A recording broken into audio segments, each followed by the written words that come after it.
오늘의 말씀은 베드로후서 1장 5절로 11절까지 말씀 중에 5절 말씀만 봉독합니다. 그러므로 너희가 더욱 힘써 너희 믿음의 덕을, 덕의 지식을. 아멘. 하나님이 원하시는 성도의 성품 변화.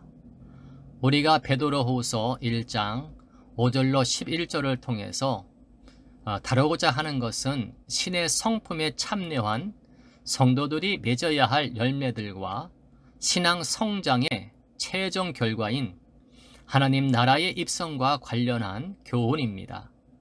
5절을 보면 이러므로 너희가 더욱 힘써 너희 믿음의 덕을, 덕의 지식을 공급하라고 하였습니다.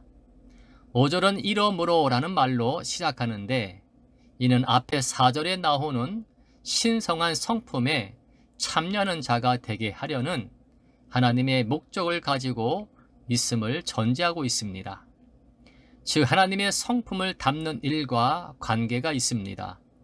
따라서 5절에서 7절에 나오는 목록들은 다름 아닌 하나님의 성품의 요소들인 것입니다. 가장 기초적인 덕목은 믿음입니다. 믿음은 전적인 하나님의 은혜로 주어진 하나님의 선물입니다. 그리스도인은 믿음을 통해서 구원을 얻게 되고 세상과 썩어질 것을 피하고 하나님의 성품에 참여하게 됩니다. 따라서 이 믿음은 그리스도인의 삶의 밑바탕이 되는 것입니다.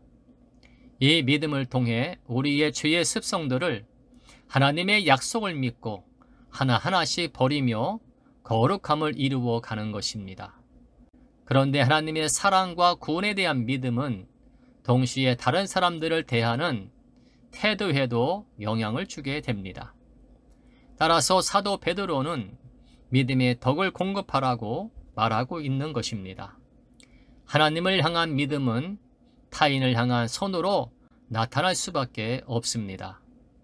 여기서 덕이란 세상과 철학적인 덕이 아닌 하나님께로 주어지는 덕목과 성령의 열매입니다. 따라서 성령으로 거듭난 하나님의 형상을 닮은 그리스도인의 특징이라 할 수 있습니다. 따라서 그리스도인은 그리스도를 닮음으로 도덕적으로 탁월하게 덕을 끼칠 수 있습니다. 그런데 믿음은 있는데 덕이 없으면 경멸의 대상이 될 수 있습니다. 따라서 덕은 다시 지식에 의해 균형이 잡혀져야 합니다. 지금처럼 과거 패스트가 창궐할 때 교회는 사람들을 한 곳에 모으고 기도 집회를 가지곤 했었습니다. 선한 의도에서 나온 것이었지만 무지함이 악한 결과를 낳고 말았습니다. 타인을 향한 선한 마음이 없는 믿음이 무익한 것이라면 지식이 없는 선함은 무모한 것입니다. 여기서의 지식이란 바옥함의 말과 같이 덕스러운 생활에 필요한 하나님의 뜻과 목적에 대한 식별력, 곧 구체적인 삶 속에서 하나하나 터득해가는 실제적인 지혜를 가리키는 것입니다. 하나님은 우리에게 능력이나 열심 이전에 성품의 변화를 요구하고 있습니다. 이를 위해 우리에게는 믿음이 허락되었습니다. 그리고 이제 이 믿음 위에 덕의 지식을 쌓아 나갈 것이 요구되고 있습니다. 하나씩 쌓아가는 것 말고는 다른 길이 없습니다. 인격은 하루아침에 형성되는 것이 아닙니다. 성품과 인격과 사람다움은 하늘에서 떨어지는 것이 아니라 오랜 세월 훈련의 과정 속에서 서서히 세워져 가는 것입니다.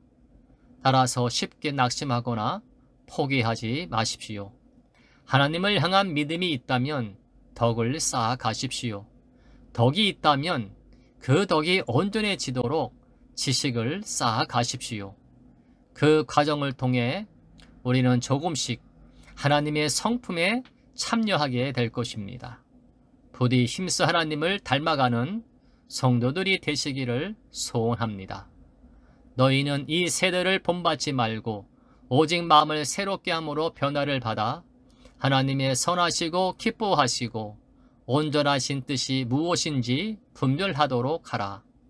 하나님을 따라 의와 진리의 거룩함으로 지으심을 받은 새 사람을 입으라. 아멘.